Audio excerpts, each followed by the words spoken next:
Find somewhere comfortable. You don't need to sit up straight or arrange yourself in any particular way. However you are right now, lying down, curled on your side, somewhere soft and quiet. If the words wash over you and carry you somewhere distant, that is perfectly fine. That is, in a way, the whole point. Tonight we're going to talk about something you almost certainly experienced today, something you may have felt a little guilty about, or frustrated by, or simply worn down by. We're going to talk about the mind that won't stay still. The thoughts that drift when you want them to stop. The way attention slips, quietly, like a boat untying itself from a dock and floating out before you've noticed the rope has gone. If your mind has been busy today, if it has been pulling you backward into things that happened, or forward into things that haven't happened yet, or sideways into worries that circle and circle without arriving anywhere, then this is for you, not as a lecture, not as a list of things you should be doing differently, just as a quiet companion for the end of the day, sitting with you in the dark saying, I know, this is what it's like to be human, and there is more kindness in this than you might expect. So settle in. Let your weight fall into whatever is beneath you. We're in no hurry tonight. There is something almost poignant about the way the mind wanders. You sit down to read, and for a few minutes, the words hold you. Then, without any announcement, without any decision on your part, you are somewhere else entirely. You are in a conversation from 3 days ago, replaying what you said, wondering what you should have said instead. Or you are in next week, rehearsing something that may never happen. Or you are simply floating, not quite anywhere, not quite thinking about anything specific, just drifting in that soft middle distance that isn't quite the room and isn't quite a dream. And then you surface. Your eyes are still on the page. The words are still there, but you have no idea what the last paragraph said, and sometimes there is a small sting of frustration in that, a quiet voice that says, why can't you just focus? Why does your mind do this? Here is something worth knowing, something that might soften that frustration. A little, your mind does this because it is doing exactly what human minds have always done. Researchers who study attention have found that people spend somewhere close to half of their waking hours thinking about something other than what is directly in front of them. Not a small fraction, not the occasional lapse of a distracted few. Half of all the waking hours of most people, most of the time. That finding came from a study at Harvard, where researchers tracked the thoughts of thousands of adults throughout their ordinary days. They would send a gentle notification to people's phones at random moments and ask 2 simple questions. What are you doing right now? And what are you thinking about? And again, the answer to those 2 questions was different. People were washing dishes and thinking about an argument. People were walking to work and thinking about a holiday they'd taken years before. People were in meetings and thinking about dinner. The mind, it turned out, was almost constitutionally restless. Always moving, always elsewhere, at least some of the time. There is something quietly comforting in that, if you let it be. Whatever you are carrying tonight, whatever busy, circling quality your thoughts have had today, you are not alone in it. You are not broken. You are not doing something wrong. You are doing something deeply, anciently human. The wandering mind is not a modern problem. It did not arrive with smartphones or open-plan offices or the particular anxieties of the world we live in now. It is as old as thought itself. Researchers who study the history of human consciousness found evidence of it in texts that are 2,000 years old, in the writings of Buddhist monks who describe the restless quality of the untrained mind, in the journals of Christian mystics who struggled to hold their attention on prayer, in the philosophical observations of people who lived in a world so quiet and slow by our standards that we might assume their minds must have been calmer, more settled than might assume their minds must have been calmer, more settled. They weren't. The drift was always there. William James, a psychologist writing in the 1890s, described what he called the stream of consciousness. This constant, flowing current of thought and image and feeling that moves through us, whether we invite it or not. He noticed that a significant portion of what we perceive at any given moment comes not from the world around us, but from inside our own heads. The external world provides the stage, but the internal world is constantly writing its own play, running its own parallel performance, quietly and without permission. There is something beautiful in that, actually. The mind is not passive. Even at rest, even in the middle of an ordinary afternoon, it is generative. It is making things. It is connecting the past to the present, rehearsing possible futures, weaving a continuous story about who you are and what your life means. It is restless, yes, but it is restless the way a river is restless, not because something is wrong with it, but because movement is its nature. In the 1960s, two researchers in New York began the slow, patient work of actually measuring this. They developed a questionnaire, a careful set of questions designed to capture the texture of inner life. How vivid were people's daydreams? How emotionally charged? How deeply did people immerse themselves in their own internal worlds? The answers revealed something that felt important. The wandering mind was not random noise. It had shape. It had content. It was doing something, even when it appeared to be doing nothing. And then in the 1980s, a psychologist in Minnesota began cataloging what the wandering mind actually thinks about. He found that the vast majority of drifting thoughts were not exotic or fantastical. They were ordinary. They were about everyday concerns, small worries, pending tasks, recent conversations, things that needed doing. The mind, it seemed, was not escaping into fantasy so much as it was processing, sorting, working through the residue of daily life in the only quiet moment it could find. He also noticed something else. People whose jobs required long stretches of low stimulation.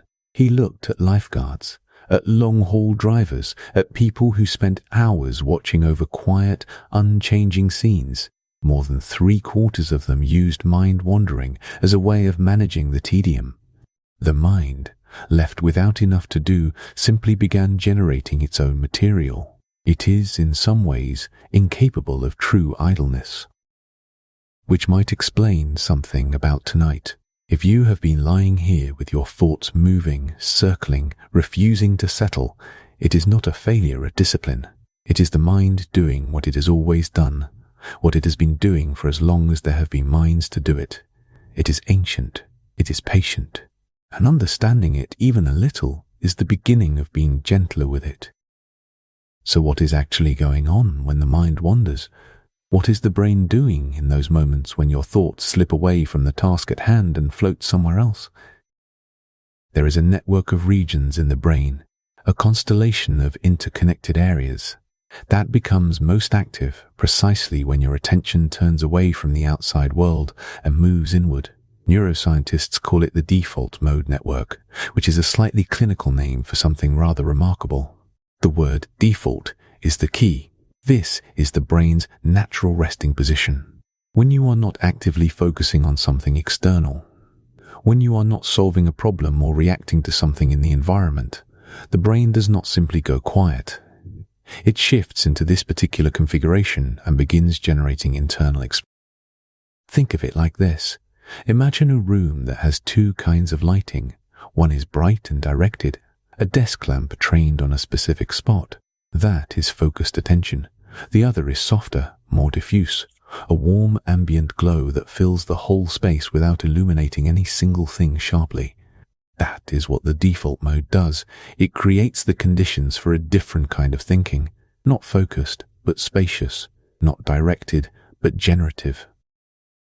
The regions involved in this internal network are spread across the brain, but they tend to cluster in areas associated with memory, with imagination, with our sense of self, and with thinking about other people.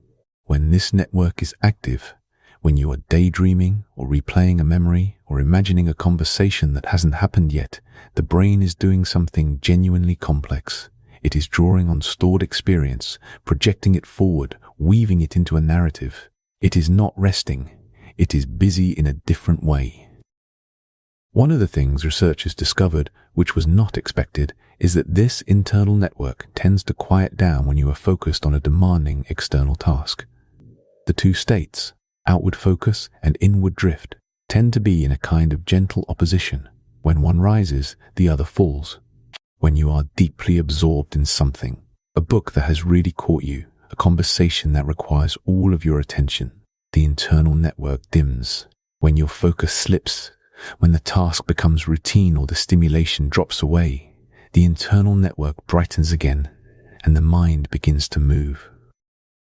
There is also something interesting in how this relates to memory. The part of the brain most associated with forming and retrieving memories is deeply embedded in the default mode network. And this is perhaps why so much mind wandering involves the past. When attention drifts, the brain reaches for what it knows. It pulls up recent events, unresolved moments, conversations that still have a loose thread. It is not ruminating for the sake of it. It is, in some sense, filing, completing, looking for closure in the places where things are still open. When you lie awake at night and your mind keeps returning to something that happened today, something someone said, something you wish you had done differently, it is partly this process at work. The brain has flagged that moment as unfinished. The memory systems are still turning it over, looking for a place to put it. It is not torturing you, though it can feel that way. It is trying, in its slow and somewhat clumsy fashion, to make sense of things. There is one more aspect of this worth sitting with quietly, because it is counterintuitive and rather lovely. When researchers looked at where wandering thoughts tend to go, not just what they are about, but when they are located in time, they found that the mind is more often pointed toward the future than toward the past. Most drifting thoughts are prospective. They are planning. They are rehearsing. They are imagining possibilities. The wandering mind, for all its reputation as a distraction, is partly a planning machine. It is running simulations of what might come next, preparing you for things that haven't happened yet. There is something almost tender in that. Even when it feels like the mind is spinning uselessly, some part of it is trying to take care of you, trying to prepare, trying to make sure you won't be caught off guard. It is not always helpful, especially at midnight when the things it is preparing you for are not problems you can solve tonight. But the intention, if we can call it that, is not unkind. If you have been struggling to sleep tonight, or most nights, the wandering mind may feel less like a gentle curiosity and more like something that is working against you. And that is worth acknowledging honestly, because it is real. The same Harvard study that found minds wandering nearly half the time also found something else, something that sits alongside all the kindness and complexity we have just been talking about. People were generally less happy when their minds were wandering than when they were present, whatever they were doing. And the researchers tracked people across dozens of different activities. The moments when thoughts had drifted away from the present tended to be less pleasant than the moments when people were absorbed in what was actually in front of them. The wandering mind, particularly when it drifts toward worry or regret or the endless rehearsal of difficulties, carries a cost. And at night, that cost becomes particularly clear, because at night the usual distractions are gone. The noise of the day has quieted. The screen is dark, or should be. There is nothing to pull your attention outward. And so the internal network, that warm, ambient glow of inward thought, has the whole feel to itself. And if the thoughts it is generating are anxious ones or sad ones, or the kind that circle without resolution, then the very quietness that should be restful becomes something else. It becomes an amplifier. There is a quality that researchers sometimes call rumination, which is a specific kind of mind wandering, repetitive, negatively toned, resistant to resolution. It is the thought that comes back and comes back again. The conversation you keep replaying, the worry you keep pressing on, the way you might press on a bruise. Rumination is not the same as processing. Processing moves, even slowly. Rumination circles. It returns to the same point again and again without getting anywhere new. If today was hard, if you are carrying something heavy into this night, Rumination may be what your mind is doing right now, and it is worth knowing that this is one of the most common experiences there is. Not a personal failing, not a sign of weakness, just the mind, caught in a loop it doesn't quite know how to exit. What makes rumination particularly difficult at night is that sleep itself requires a kind of letting go that rumination resists. Falling asleep is, in a sense, a surrender, a relaxing of the grip, and when the mind is holding on, replaying, rehearsing, bracing, the surrender becomes very hard. The body is tired. But the mind is still at its desk, still working, still insisting that there is something here that needs resolving before it can rest. There is also a gentle feedback between this and sleep itself. Poor sleep tends to make the wandering mind more active and less manageable the following day. A mind that has not rested well is a mind with less capacity to gently redirect itself, less resilience against the pull of anxious or repetitive thought. And so the difficulty can compound itself quietly night after night without any single moment where it became a problem. It simply accumulated. But here is where the picture becomes more complicated and more interesting, because the wandering mind is not only a source of difficulty. Alongside everything it costs, it also gives something. There is a particular phase in the process of creative thought, something that has been recognized for nearly a century, that happens below the surface, in the quiet space where focused attention has relaxed and the mind is allowed to move freely. It is the phase where connections form between things that don't obviously belong together, where a solution to a problem that has been puzzling you for days simply surfaces unbidden while you are doing something entirely unrelated, where an idea arrives as if from nowhere because the mind has been working on it quietly in the background without your conscious participation. This is not a small thing. It is the source of a great deal of human creativity. And it happens specifically in the unfocused state, in the drift, in the wander, in the gentle aimlessness that focused attention can't quite reach. A study involving over 1,000 people, published in late 2024, found a meaningful connection between freely moving, unconstrained mind, wandering and creative thinking. The people whose minds moved most freely, who allowed thoughts to drift without immediately redirecting them, showed a greater ability to generate novel ideas, to connect things in unexpected ways. The wandering was not the problem, it was the source. And there is something else, something found more recently that is worth sitting with. Researchers studying people with a particular kind of attention difference, people whose minds wander more than most, who struggle with sustained focus, who have often been told that their restless attention is a problem, found that these same people tend to show higher levels of creative thinking. The drift is not incidental to the creativity. It may be part of what produces it. So the mind that once stays still is not simply a malfunctioning mind. It is a mind with a particular character, one that is sometimes costly, especially at night, one that needs tending, needs guidance, needs gentleness, but also one that is doing something that matters, something that has always mattered.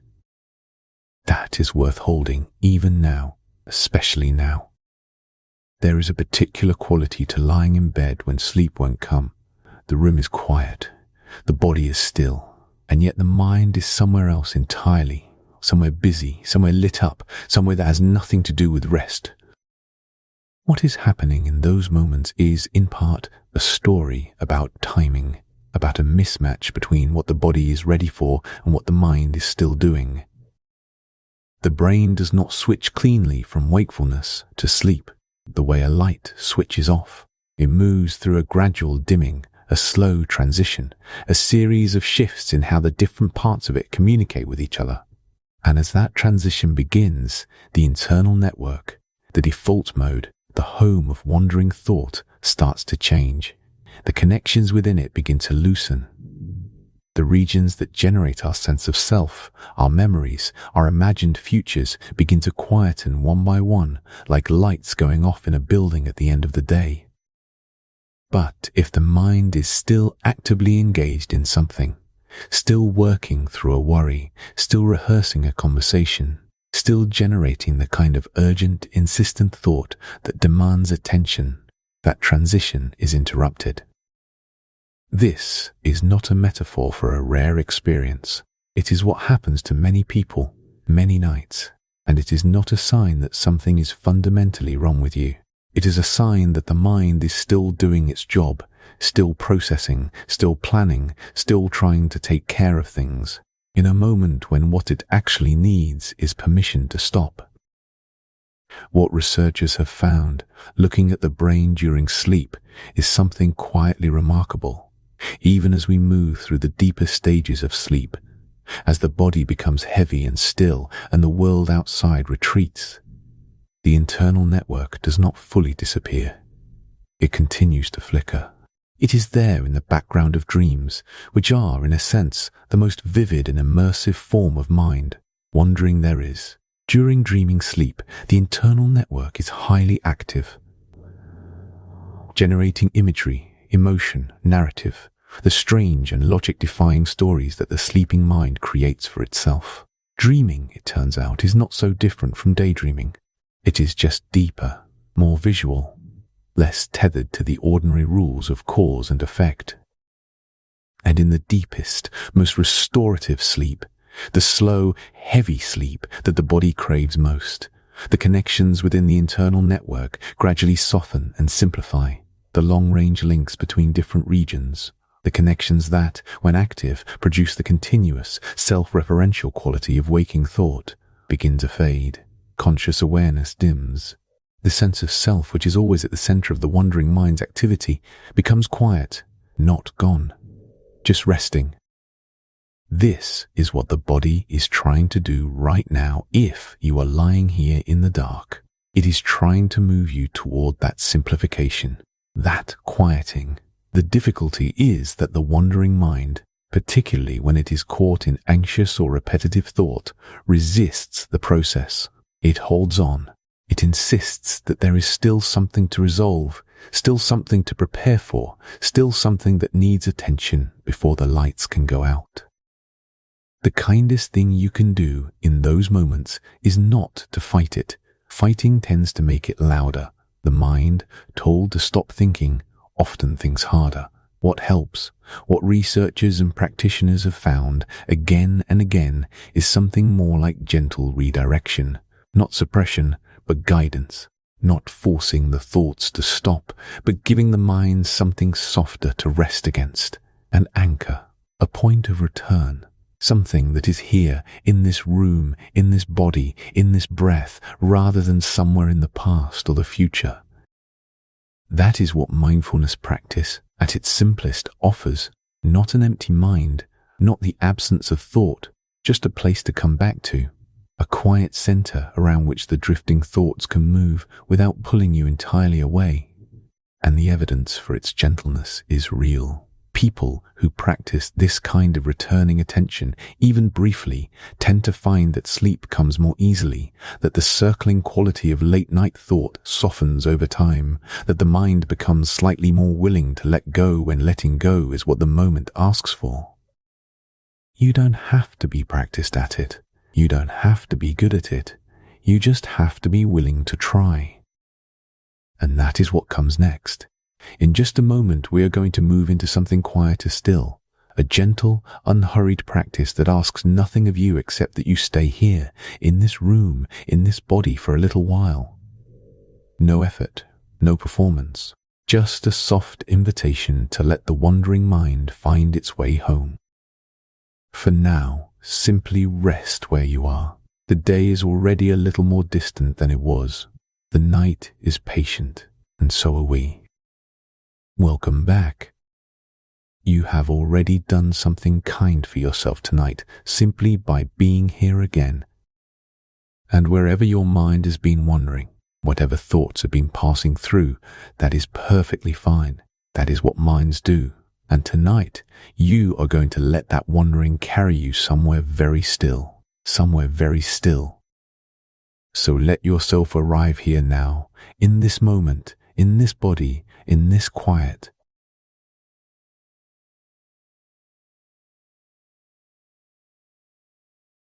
Begin by noticing where you are, the surface beneath you, the weight of your body resting there. You do not have to arrange yourself perfectly.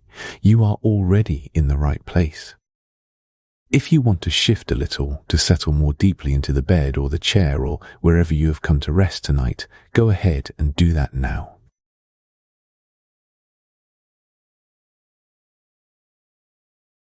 Let your arms fall somewhere easy. Let your legs find their natural position, uncrossed, unhurried, just lying there without effort. And close your eyes if they are not already closed. Let the darkness behind your eyelids be something soft, something that holds you. You have been thinking a lot today. Your mind has been moving, traveling, touching different things.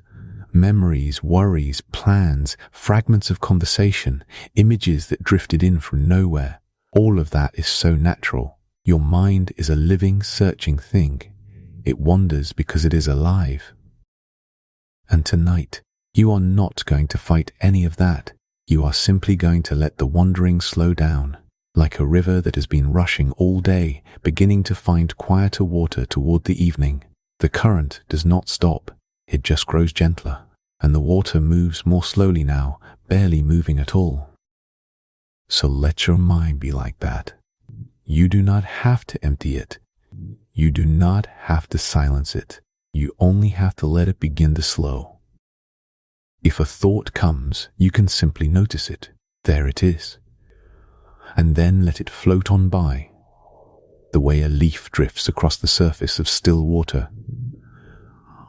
You do not have to follow it. You do not have to push it away. You can just watch it pass and then return your attention here, to this body, to this breath, to this quiet room.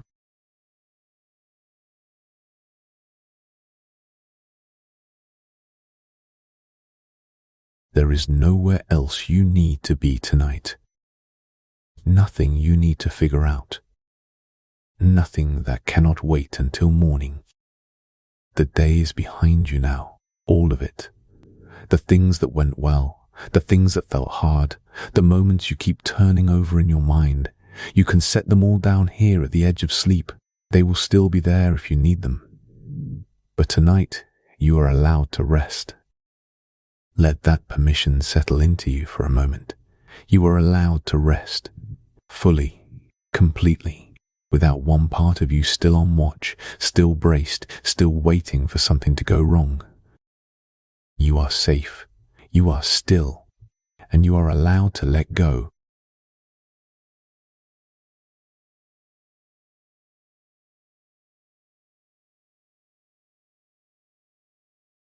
Now bring your attention very gently to your breath. You do not have to change it, not yet. Just notice it as it is right now, in this moment. Notice the air coming in and the air moving out, the gentle rise and fall, the simple, ancient rhythm that has been with you your whole life, breathing you even when you are not paying attention, breathing you through every night of sleep you have ever had. Your breath has always known what to do, and it knows now. Just rest your awareness on it, the way you might rest your hand on something warm, lightly, without gripping, just feeling it there. Notice the air as it enters, perhaps a little cool at the tip of your nose or the back of your throat, and then the slow, quiet expansion of your chest and belly as it arrives inside you. In and out, rising and falling, arriving and releasing. And now, if it feels comfortable, let us breathe together just a little more slowly. Let me guide you through one breath and then another. And with each one, notice how your body begins to settle a little more deeply into the surface beneath you. Breathe in gently, 2, 3, 4. Hold that breath softly for just a moment, 2, 3, 4. And let it go slowly, 2, 3, 4, 5, 6. Good. Just like that. There is nothing to do but this. Breathe in again, 2, 3, 4. Rest at the top of that breath. 2, 3, 4. And release. 2, 3, 4, 5, 6. Notice how, on that long exhale, something in you begins to soften. Some small held tension you had forgotten you were carrying. Breathe in. 2, 3, 4. Hold gently. 2, 3, 4. And let it all go. 2, 3, 4, 5, 6. You can let your breath return to its own natural rhythm now. No more counting needed. Just breathing, easy and free. Your body knowing exactly how to do this without any help from you. And if your mind wanders, that is fine. That is what we are working with tonight. When you notice it has drifted off somewhere, that moment of noticing is itself a small, gentle return. You are always finding your way back. And finding your way back is all that is ever needed. Let your breath continue, soft and slow, as we begin to move through your body now, letting each part of you rest a little more completely. Not forcing anything, just inviting, just allowing. Begin at the very top of your head, your scalp. Let your attention rest there for a moment and notice if there is any tightness there, any holding. Sometimes we carry tension in our scalp without ever realizing it, a kind of bracing that has been there all day. You can let it go now. Let your scalp soften and spread, as though it is just gently releasing its grip, as though the skin there is becoming heavier, looser, more at ease. Let that softness spread down to your forehead, which has been working hard today, perhaps furrowing, concentrating, reacting. Let it smooth out now. Let it become wide and still and quiet. And your temples, let them release. Let any held tension there melt away like warmth spreading through cool skin. Bring your attention now to your eyes. Your eyelids are already closed, already resting, but let them become even heavier, even softer, as though the muscles around your eyes are finally fully letting go, releasing every last bit of effort, every last bit of looking, of searching, of trying to see. There is nothing to look at now, only darkness, only rest. And your cheeks, your nose, let them soften too. Let your face become like the face of someone very deeply, very peacefully asleep. Smooth. Now bring your attention to your jaw. This is where so many of us hold so much. Let your teeth part very slightly. Let your jaw hang loose and heavy. Let the muscles of your jaw release completely. All the words unsaid, all the conversations rehearsed and replayed, all of it releasing now. Let your tongue rest softly in the floor of your mouth, not pressed to the roof, not held in place, just resting there, easy and still. And your lips just barely parted or gently closed, whichever feels most natural. Soft, quiet. Feel the whole of your face now, relaxed, smooth, at ease, a face with nothing to do, nowhere to go. Just resting in the gentle dark. Move your attention down now to the back of your head and the base of your skull. This is a place that holds a great deal. The weight of your head, the tension of a long day of thinking. Let the surface beneath you hold that weight completely now. You do not have to hold it yourself. Let it be held. And your neck. The long, soft column of your neck, which has been carrying your head around all day, turning, lifting, holding. Let it release now. Let it lie still and be supported. Let every muscle there soften and lengthen. Let that softness spread across your shoulders, which carry so much, which have been braced perhaps without your knowing, lifted just slightly, held just slightly, bracing against something that is no longer there. Let them drop, let them sink, let them fall away from your ears, down and back into the surface beneath you. Further, a little further still. And let the softness travel down your upper arms, the long muscles of your upper arms letting go, becoming heavy, becoming warm. Down through your elbows, which can simply rest wherever they are, no effort needed, no weight to support. Down through your forearms, releasing, softening, heavier with every breath. And into your hands, which have been doing things all day, typing, carrying, reaching, holding. Let them open now, just slightly, fingers gently uncurling, palms soft and still. Let each finger relax. Your thumbs, your index fingers, the middle, the ring, the little finger on each hand, each one releasing, each one resting. Feel the warmth in your hands now, that pleasant, gentle warmth that comes when the body truly relaxes, as though your hands are sinking slowly into something soft and warm. Bring your attention now to your chest. With each breath, your chest rises and falls, rises and falls. Let it do that with complete ease now, no holding, no tightening, just the gentle, natural movement of breathing. And beneath that movement, let your chest soften, let your heart area soften. All the feelings of the day, the small worries, the longing, the effort, the love, the fear, all of it can rest now. You do not have to carry any of it through the night. Let your attention drift down to your belly, which holds so much of your body's feeling, your body's knowing. Let it soften completely now. Let it rise and fall freely with each breath, no holding in, no bracing, just the gentle, easy movement of a body at rest. And your lower back, if there is any tension there, any ache, let your attention rest on it gently, like a warm hand placed there. You do not have to fix it. Just notice it. Just let it be held in your awareness, warmly, gently.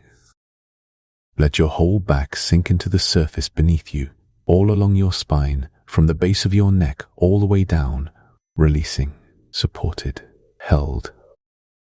Bring your attention now to your hips, the bowl of your pelvis, heavy and wide and still. Let it sink. Let the muscles around your hips and your lower belly soften and release. There is nothing to hold in place anymore. Everything can let go. Let that releasing move down into your upper legs, the long, strong muscles of your thighs, which have been working hard, carrying you through the day. They can rest now. They can become heavy. They can stop working completely because the surface beneath you is doing all the work. Down through your knees, letting them rest exactly where they are, no adjustment needed. And into your lower legs, your calves, let them soften and sink. Heavier, warmer, more still with every breath you take. Down to your ankles, releasing any last held tension, any last bracing.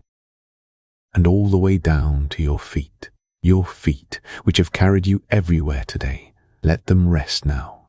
Let them spread and soften. Let your toes uncurl, each one releasing one by one into stillness. Feel the whole length of your body now, from the crown of your head to the tips of your toes, heavy, warm, soft, still, held completely by the surface beneath you. You do not have to hold yourself up. You do not have to hold yourself together. Everything is held. Everything is resting. Everything is at ease. And your mind, your wandering, living, searching mind, let it rest too, not forced into silence, not pushed down, just allowed to slow, to drift, to grow quieter, the way a room grows quieter as the evening deepens. If a thought arises, it is welcome here. You do not have to fight it. Just let it come and let it go. Like a bird passing across a quiet sky. There it is. And you return gently to this body, to this breath, to this warmth and heaviness and ease. You are so deeply relaxed now. More relaxed with every breath. More still with every passing moment. And now, let me take you somewhere your mind can rest completely, somewhere it can wander freely and safely, without effort, without worry, somewhere warm and soft and held, Imagine that you are walking along a path. It is evening. The light is golden and low, that last soft hour of the day when everything is warm and amber and the world has grown quiet. The path is gentle beneath your feet, smooth and easy. You are not going anywhere in particular. You are simply walking slowly, the way you walk when you have nowhere to be and nothing to do, and the whole evening is yours. On either side of the path, there are tall, soft grasses. They move very slightly in a warm breeze. And beyond them, the shapes of trees, dark and quiet, their leaves just beginning to settle for the night. The air is warm, just warm enough, and it carries the faintest scent of something sweet, something you recognize from somewhere deep in your memory, though you cannot quite name it. It does not matter. It is simply good. You walk a little further, and the path opens out onto a wide, still meadow, and there, at the center of the meadow, you see a place that seems to have been waiting for you, just for you. There is a soft place to lie down, a gentle hollow in the earth, as though the ground itself has shaped itself to hold you, and it is covered in the softest grass you have ever felt, and something like moss, something impossibly soft and warm. You walk toward it, and you lie down, and the ground holds you perfectly. Every part of you is supported. Every curve of your body is met with something soft and yielding and warm. Above you, the sky is deepening. The last of the golden light is fading, and the sky is becoming that deep, soft blue of early evening. The color that is not quite day and not quite night, the color that belongs to the in-between. You can see the first stars beginning to appear. Just a few, very faint, like the first quiet thoughts of the night sky.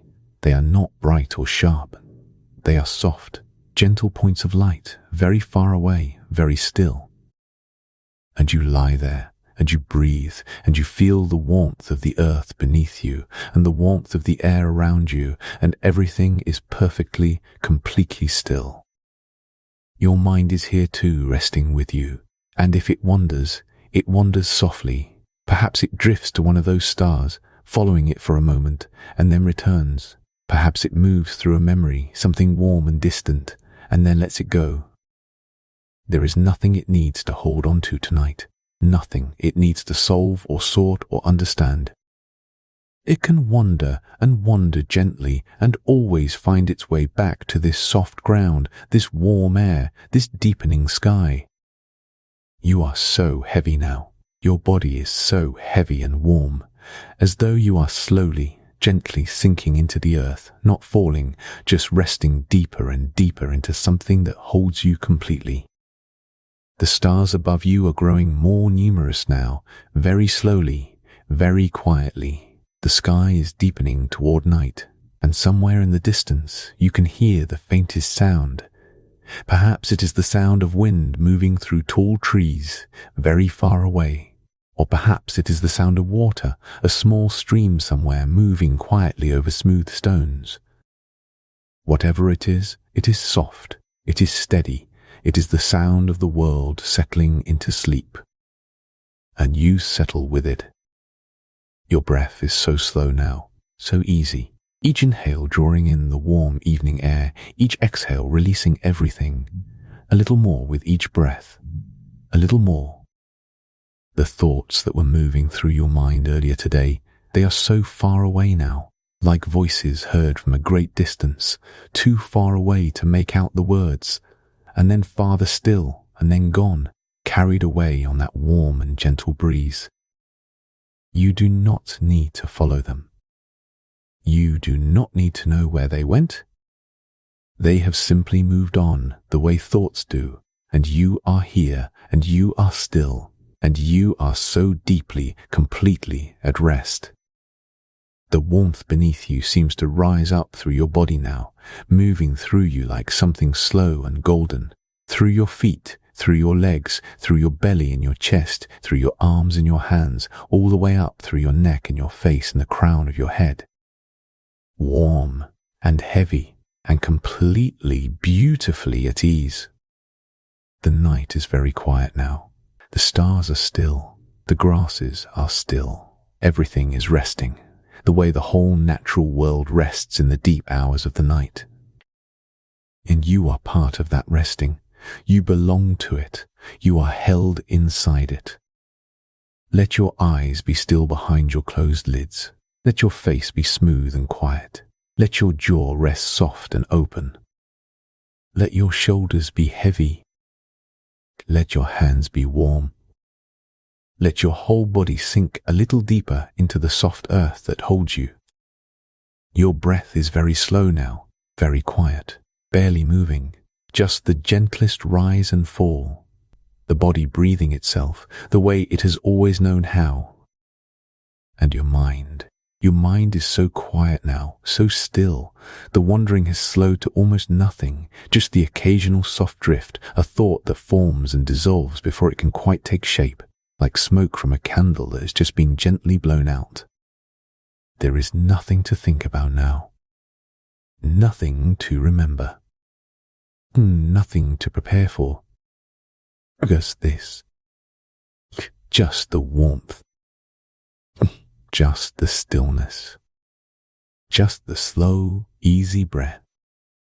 The sky above you is deep and dark and full of stars, so many stars, and they are so quiet, so far away, just points of light in the vast, still dark. And you are small and warm and held beneath them.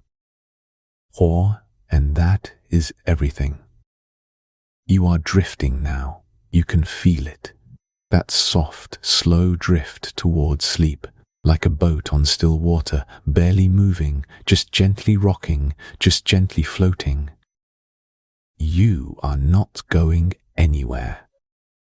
You are already there. Let yourself go a little further into that soft drift. The warmth is all around you. The stillness is all around you. Your body is so heavy, so still, so completely at rest. Your breath is so slow. Your mind is so quiet. Let the darkness hold you. Let yourself be carried. You are safe. You are warm. You are still. Drifting deeper. There. Still.